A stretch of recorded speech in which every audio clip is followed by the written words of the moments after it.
People around the world regularly struggle through periods of environment. The United Nations undertakes global humanitarian efforts to try to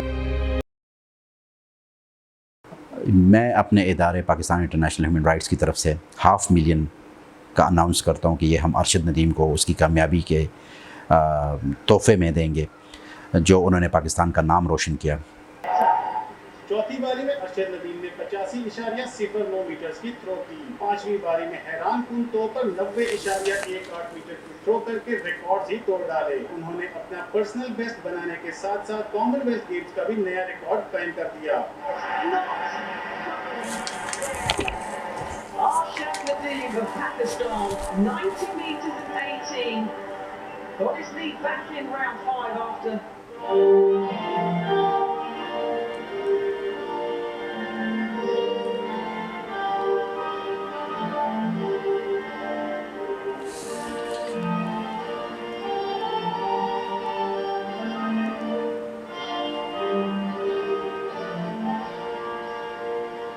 Pakistan نے 1966 کے بعد common wealth games athletics میں medal جیتا ہے، جبکہ 1962 کے بعد کامن ویلتھ گیمز ایتھلیٹکس میں پاکستان کا یہ پہلا گولڈ میڈل ہے۔ Javelin champion Arshad Nadeem and that games record. Zeeshan Qayyum, Pakistan television news, اسلام۔ السلام علیکم، میرا نام دورانی ہے اور میں پاکستان انٹرنیشنل ہیومن رائٹس کی طرف سے آپ لوگوں سے مخاطب ہوں۔ خانے وال کا 25 سال کا نوجوان ارشد ندیم اٹھتا ہے اور پوری دنیا کو حیران کر دیتا ہے۔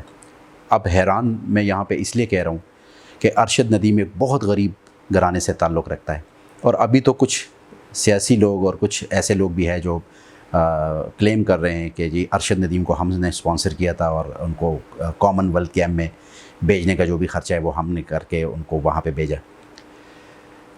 یہ چیزیں کاؤنٹ نہیں ہوتی، چیزیں یہ کاؤنٹ ہوتی ہے کہ اس بچے نے وہاں جا کے کیا کیا۔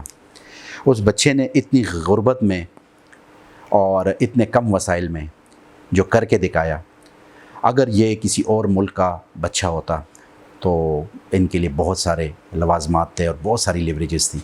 اس طرح کے بچے جو ہے پاکستان کے مستقبل کے معمار ہیں، تو پاکستان کے لیے گولڈ میڈل جیتنا اور اس طرح کے گیم میں آگے بڑھنا یہ بہت بڑی بات ہے۔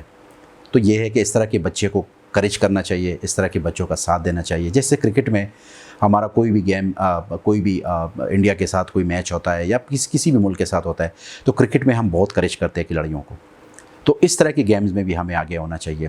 اور جیسے شروع میں ہم بہت زیادہ ڈسہارٹ تھے کہ ہم کامن ویلتھ کی جو یہ گیم چل رہے تھے تو ہمیں یہ بھی نہیں تھا کہ ہمارا کوئی ایک میڈل بھی کوئی بچہ جیت کے آئے گا، لیکن اللہ کے کرم سے 2 بچوں نے گولڈ میڈل لیا اور کافی میڈل جو ہے وہ ہمارے وہاں پہ ہو گئے جو اس طرح کے ہم ایکسپیکٹ نہیں کر رہے تھے۔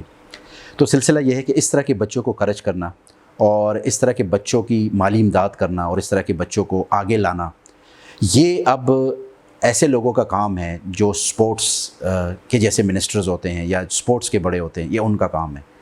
تو پھر اگر ایسا بچہ اس طرح کے کوئی کامیابی سے ہمکنار ہوتا ہے اور ملک کا نام روشن کرتا ہے تو اس کے لیے اتنی ہی لیوریج دینی چاہیے جس طرح کے اور گیموں کو ہم سپورٹ کرتے ہیں۔ لائک ہاکی ہمارا جو ہے، ہاکی ہمارا قومی کھیل ہے، اور ہاکی پہ صرف اور صرف ہاکی سے ہم کیوں ہٹ گئے؟ کسی ٹائم پہ آپ کو یاد ہوگا کہ ہاکی میں ہمارا کوئی ثانی نہیں تھا، میدان میں ہماری ٹیم اترتی تھی تو ہم ویسے ہی گمان کر دیتے کہ جی کھیل ویسے ہی رہے اور جیت تو ویسے ہی ہم نے۔